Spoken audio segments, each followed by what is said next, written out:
الحمد لله نحمده ونستعينه ونستغفره ونؤمن به ونتوكل عليه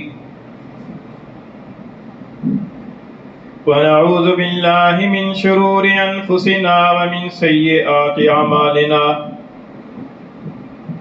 من يهده الله فلا مضل له ومن يضلله فلا هادي له ونشهد أن لا إله إلا الله وحده لا شريك له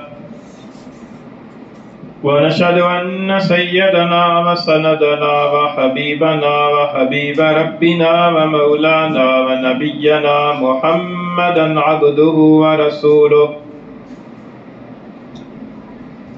صلى الله تعالى عليه وعلى آله وأصحابه وبارك وسلم تسليما كثيرا كثيرا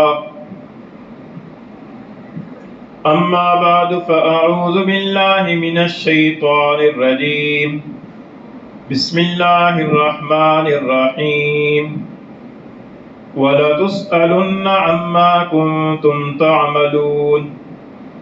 وعن ابن مسعود رضي الله تعالى عنه عن النبي صلى الله عليه وسلم قال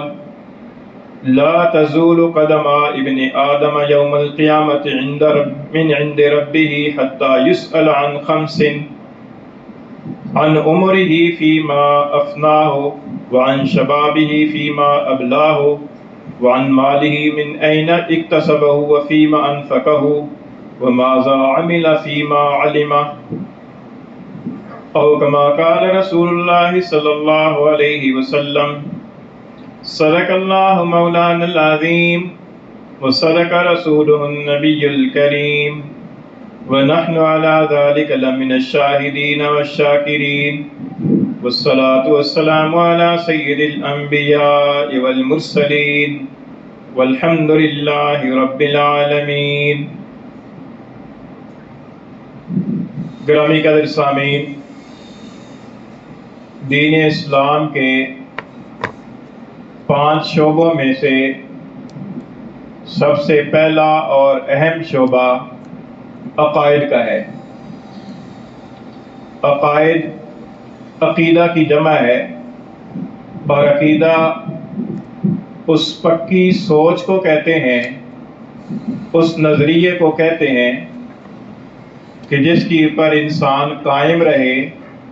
اور جس کے مطابق انسان اپنی زندگی کے اہم فیصلے کرے. اسلام کے عقائد میں بنیادی درجے کے جو عقائد ہیں، جن کی طرف تمام انبیاء کرام علیہم السلام نے دعوت دی ہے اور انسانیت کی رہنمائی فرمائی ہے، ان میں سے 3 عقیدے بنیادی درجے کے ہیں. ایک عقیدہ توحید کا ہے، دوسرا عقیدہ رسالت کا ہے، اور تیسرا عقیدہ قیامت کا ہے. قیامت کا جو عقیدہ ہے، اس کا مطلب یہ ہے کہ انسان کے اس دنیاوی زندگی کے بعد، جس کے اندر عارضی طور پر انسان کو عمل کا موقع دیا گیا ہے، اس زندگی کے ختم ہو جانے کے بعد ایک اور زندگی شروع ہوگی، اور ایک دن ایسا آئے گا کہ جس دن کے اندر اس زندگی کے سارے اعمال کے بارے میں حساب ہوگا. اسی وجہ سے قیامت کے دن کو قیامت کا دن بھی کہا جاتا ہے، یوم الحساب بھی کہا جاتا ہے، یوم الدین بھی کہا جاتا ہے. یہ جو سورہ فاتحہ میں ہم پڑھتے ہیں مالک یوم الدین، اس سے مراد ایسا دن کہ جس دن کے اندر جزا و سزا جاری کی جائے، اس دن کو قیامت کا دن کہا جاتا ہے. اور یہ ہمارا ایمان ہے، اور یہ ہمارا عقیدہ اور نظریہ ہے، اور یہ سارے انبیاء کرام علیہ السلام نے اس نظریے کی طرف لوگوں کو دعوت دی ہے کہ اس بات کا نظریہ قائم کیا جائے، اس بات کا عقیدہ اپنے دل کے اندر پختہ طریقے سے بٹھایا جائے کہ ایک دن ضرور ایسا آئے گا کہ جس دن کے اندر انسان کے سارے اعمال کا حساب ہوگا. اور صرف ایک انسان کا نہیں، بلکہ حضرت آدم علیہ السلام سے لے کر قیامت تک آنے والے آخری انسان جتنے بھی انسان آئے ہیں، سارے انسانوں میں سے ہر انسان کی ہر ساری زندگی کا حساب ہوگا. اور یہ اللہ ہی ہے کہ جس کے علم میں سارے انسان بھی ہیں، اور یہ اللہ ہی ہے کہ جس کے علم میں سارے انسان کی ساری زندگی کے اعمال ہیں، ورنہ دنیا کے اندر کوئی طاقت ایسی نہیں ہے، دنیا کے اندر کوئی ٹیکنالوجی ایسی نہیں ہے کہ جس کے اندر ہر انسان کے سارے اچھے اور برے، چھوٹے اور بڑے، خفیہ اور علانیہ سارے اعمال کا ڈیٹا جمع کر دیا جائے اور سارے اعمال کی بازپرس کر لی جائے۔ یہ اللہ ہی ہے جس کے علم کے اندر یہ سارا کچھ ہے، اور وہ اللہ ہی قیامت کے دن بازپرس فرمائے گا، اور وہ اللہ ہی قیامت کے دن حساب لے گا۔ دنیا کے اندر یہ جو عارضی زندگی ہے یہ ہماری کل زندگی نہیں ہے، بلکہ یہ کل زندگی کا ایک مختصر سا حصہ ہے، کیونکہ انسان کی کل جو زندگی ہے وہ ہمیشہ ہمیشہ کی ہے۔ انسان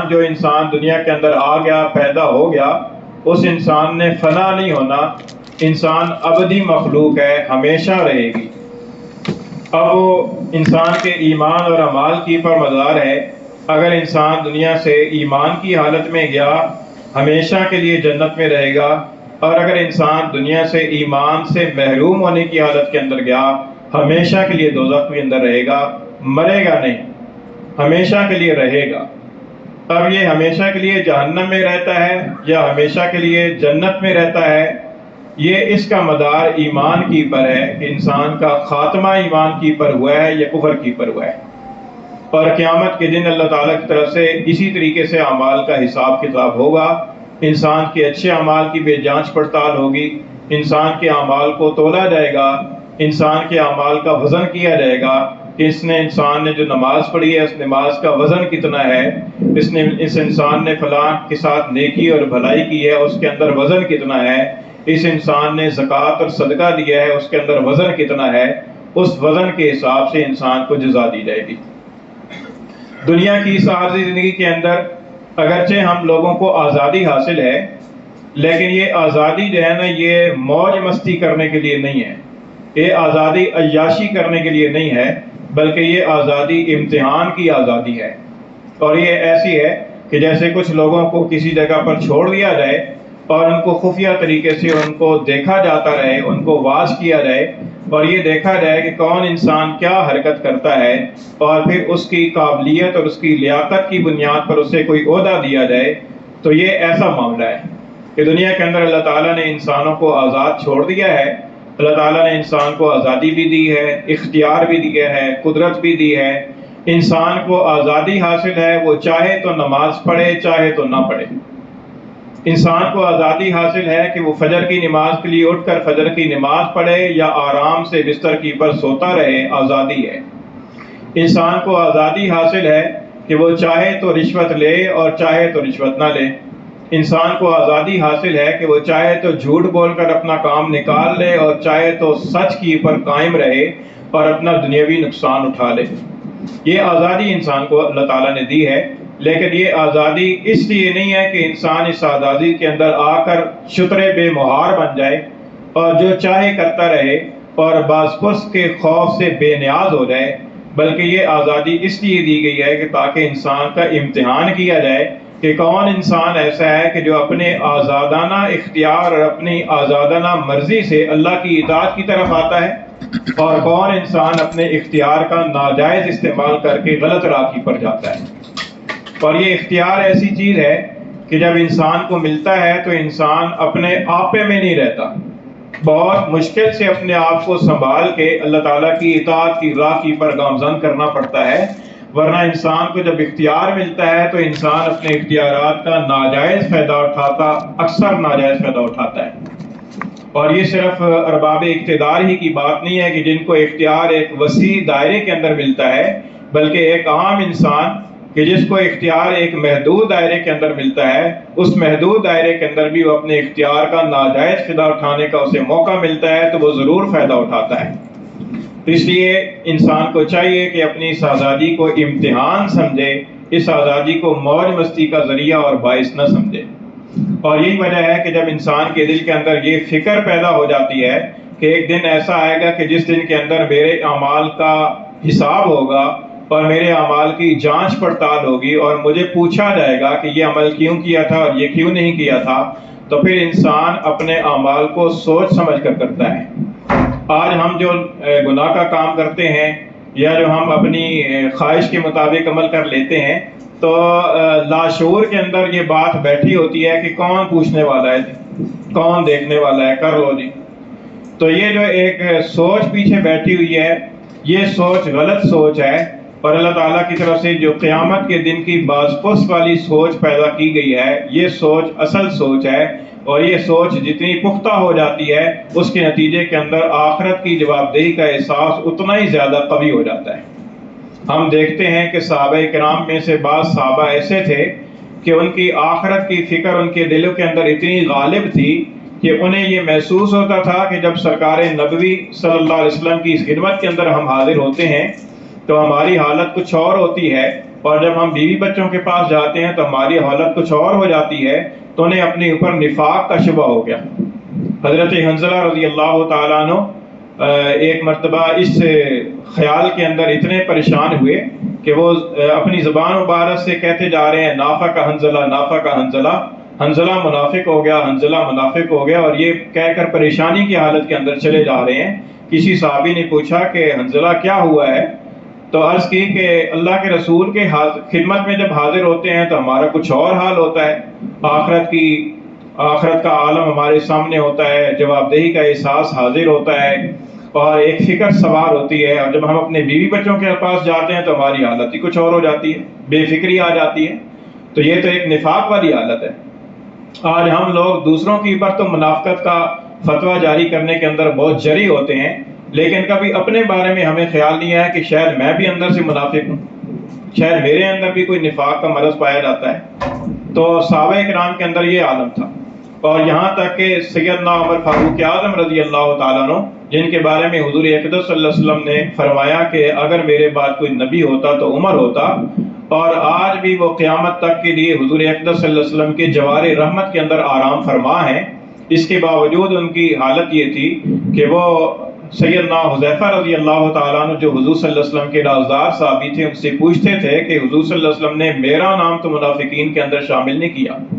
کیونکہ حضرت حذیفہ رضی اللہ تعالیٰ عنہ وہ صحابی تھے کہ جن کو حضور صلی اللہ علیہ وسلم نے منافقین کے نام بتائے تھے کہ فلاں فلاں منافق ہے،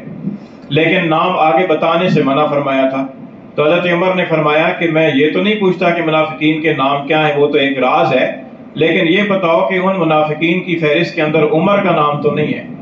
یعنی یہ خوف تھا، یہ عالم تھا آخرت کی فکر کا۔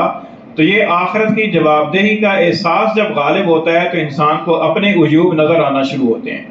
لیکن جب آخرت سے بے فکری ہوتی ہے، جواب دہی کا احساس نہیں ہوتا، تو پھر انسان اپنے عیوب سے غافل ہو کر دوسروں کے عیوب کی ٹو میں رہتا ہے، اور دوسروں کے معمولی عیوب کو اچھالتا ہے اور اپنے عیوب کی فکر نہیں ہوتی۔ تو یہ جو اللہ تعالیٰ نے فرمایا ہے سورہ نحل کے آیت کریمہ کا ایک حصہ ہے، فرمایا کہ وَلَا تُسْأَلُنَّ عَمَّا كُنْتُمْ تَعْمَلُونَ، کہ تم سے ضرور بے ضرور ان اعمال کے بارے میں پوچھا جائے گا کہ جو اعمال تم کرتے رہے۔ یعنی دنیا کے اندر جو تم اعمال کرتے رہے تو ان کے اعمال کے بارے میں ضرور بے ضرور تم سے پوچھا جائے گا۔ ایسا ہو ہی نہیں سکتا کہ پوچھا نہ جائے، ضرور پوچھا جائے گا اور ضرور حساب ہوگا، اور باز پرس ہوگی کہ یہ عمل کیوں کیا تھا اور یہ کیوں نہیں کیا تھا، اور اس وقت انسانوں کے پاس کوئی عذر نہیں ہوگا، کیونکہ دنیا کے اندر تو انسان دوسروں کے سامنے اپنی پارسائی ثابت کرنے کے لیے 101 تدبیریں کر سکتا ہے، اور دنیا کے اندر اپنے گناہوں کو چھپانے کے لیے اور گناہوں کی تعویلیں کرنے کے لیے 101 ہیلے بنا سکتا ہے، لیکن وہ ذات کے جو دلوں کی علیم و بذات الصدور ہے، دلوں کے راز جاننے والی ذات ہے، اور وہ ذات جو انسان کی نیتوں سے واقف ہے، اور وہ ذات جو انسان کے جذبات سے واقف ہے، اور وہ ذات جو انسان کی تنہائیوں سے واقف ہے، اس ذات کے سامنے انسان کا ہیلا کرنا کامیاب نہیں ہوگا، اور انسان بے کس ہو جائے گا، بے چارہ اور بے لاچار ہو جائے گا۔ اس لیے اللہ تعالیٰ نے قرآن مجید کے اندر اور حضور اقدس صلی اللہ علیہ وسلم نے اپنی احادیث کے اندر آخرت کی جواب دہی اور باز پرس کا ایک احساس دلانے کے لیے کئی ارشادات ایسے ہیں کہ جن کے اندر مختلف انداز کے اندر اس بات کو بیان کیا گیا ہے۔ قیامت کا جو معاملہ ہے تو یہ حقیقت کی پر مبنی ایک چیز ہے، یعنی یہ صرف ایک نظریاتی اور خیالاتی چیز نہیں ہے، تصوراتی چیز نہیں ہے کہ بس ایک عقیدت کی بنیاد پر مان لیا جائے. بعض اوقات ہوتا ہے نا کہ کوئی چیز حقیقت میں نہیں ہوتی لیکن آدمی عقیدت اور محبت میں، احترام اور مربت میں مان لیتا ہے کہ چلو ٹھیک ہے ایسے ہی ہوگا. یہ وہ چیز نہیں ہے بلکہ یہ حقیقت کی پر مبنی چیز ہے. اللہ تعالیٰ نے فرمایا کہ الحاقہ ملحاقہ وما ادراک ملحاقہ، حقیقت حقیقت حقیقت، اور آپ کو کیا معلوم کہ حقیقت کیا ہے؟ یعنی قیامت کا نام اللہ تعالیٰ نے حقیقت رکھا ہے اور یہ حقائق کی پر مبنی چیزیں ہیں. عقائد کے بارے میں جتنی تعلیمات قرآن اور حدیث میں ملتی ہیں وہ 100% حقیقت کی پر مبنی ہیں. ذرا برابر ان کے اندر شک اور شائبہ نہیں ہے. 100% حقیقت کی پر مبنی باتیں ہیں جو حضور اقدس صلی اللہ علیہ وسلم نے جنت کے حالات بیان فرمائے، جو جہنم کے حالات بیان فرمائے، اور یہ جو فرمایا کہ فلاں گناہ کی پر یہ سزا ملے گی، فلاں گناہ کی پر یہ سزا ملے گی. یہ صرف ایسی باتیں نہیں ہیں کہ ہم حضور صلی اللہ علیہ وسلم کی محبت اور عقیدت کے اندر آ کر مان لیں کہ چلو حضور نے فرمایا ہے مان لیتے ہیں، ایسا بات نہیں، بلکہ یہ حقیقت کی پر مبنی باتیں ہیں. تو ایسی حقیقت کی پر مبنی باتوں کا جب انسان کو یقین ہوتا ہے تو پھر انسان کی زندگی بدلتی ہے، اور پھر انسان کی سوچ بدلتی ہے، اور پھر انسان کی ترجیحات بدلتی ہیں. اسی لیے قرآن مجید کے اندر اللہ تعالیٰ نے فرمایا کہ وَبِالْآخِرَةِ هُمْ يُوقِنُونَ. یہ جو کامیاب لوگ ہیں ان کامیاب لوگوں کی ایک خوبی یہ ہے کہ وہ آخرت کا یقین رکھتے ہیں. صرف عقیدہ اور نظریہ نہیں، صرف سوچ نہیں، بلکہ وہ آخرت کا پورا یقین رکھتے ہیں. آخرت کی جواب دہی کا پورا احساس اور پورا یقین ان کے دل کے اندر موجود ہے. اور حدیث شریف کے اندر بھی حضور اقدس صلی اللہ علیہ وسلم نے فرمایا، ترمذی شریف کی حدیث ہے، حضرت ابن مسعود رضی اللہ تعالیٰ عنہ سے روایت ہے، فرمایا کہ لا تزول قدم ابن آدم یوم القیامت من عند ربہ. قیامت کے دن اپنے رب کے ہاں سے کسی ابن آدم کے، کسی انسان کے قدم اس وقت تک نہیں ہٹ سکیں گے، نہیں سرک سکیں گے، وہ کہیں بھاگ نہیں سکے گا جب تک کہ حتیٰ یسأل عن خمس، یہاں تک کہ وہ 5 سوالوں کا جواب نہ دے دے. یعنی جب تک اس کی باز پرس مکمل نہ ہو جائے، اس کی جانچ پڑتال مکمل نہ ہو جائے، اس وقت تک ممکن نہیں ہے کہ اس کے قدم اب باری تعالیٰ کی بارگاہ سے سرک جائیں. وہ وہاں پر کھڑے ہو کر حساب دے گا. اور وہ 5 چیزیں کیا ہیں؟ فرمایا کہ عن عمرہ فیما افناہ. ایک تو پوری زندگی کا سوال ہوگا کہ پوری زندگی کن کاموں کے اندر ضائع کی، کن کاموں کے اندر فنا کی. کیونکہ زندگی ایسی چیز ہے کہ یہ رکنے والی چیز نہیں ہے، بلکہ یہ تو مسلسل چل رہی ہے، مسلسل چل رہی ہے.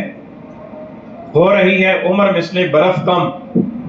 ہو رہی ہے عمر مثل برف کم، چپکے چپکے رفتہ رفتہ دم بدم. یہ جو عمر کا معاملہ ہے، زندگی کا معاملہ ہے، یہ ہر سانس کے ساتھ کم ہوتی جا رہی ہے. یہ برف کی طرح لمحہ بلمحہ پگھلتی جا رہی ہے. ایک عربی کا مقول ہے کہ حیاتوں کا انفاسن، کہ تیری زندگی تو چند سانسوں کا مجموعہ ہے. اگرچہ وہ سانس ہماری گنتی میں تو نہیں ہے کہ وہ سانس کتنے ہیں، لیکن اللہ تعالیٰ کے ہاں وہ گنتی شدہ ہیں. اللہ تعالیٰ نے فرمایا کہ وَكُلَّ شَيْءٍ أَحْصَيْنَاهُ فِي إِمَامٍ مُبِينٍ، کہ ہم نے ہر چیز کو شمار کر رکھا ہے لوح محفوظ میں، کتاب مبین کے اندر. ہر چیز کو ہم نے شمار کر رکھا ہے. انسان کے سانس شمار شدہ ہیں، انسان کی راتیں گنی ہوئی ہیں، انسان کے دن گنے ہوئے ہیں، انسان کے نوالے گنے ہوئے ہیں، انسان کے قدم گنے ہوئے ہیں. ہر چیز گنتی شدہ ہے. اور ہر چیز کی گنتی کے اعتبار سے اگر دیکھا جائے تو انسان لمحہ بلمحہ اس کی یہ گنتی والی چیزیں کم ہوتی جا رہی ہیں. اس کے لقمے کم ہو رہے ہیں، اس کے قدم کم ہو رہے ہیں، اس کے سانس کم ہو رہے ہیں،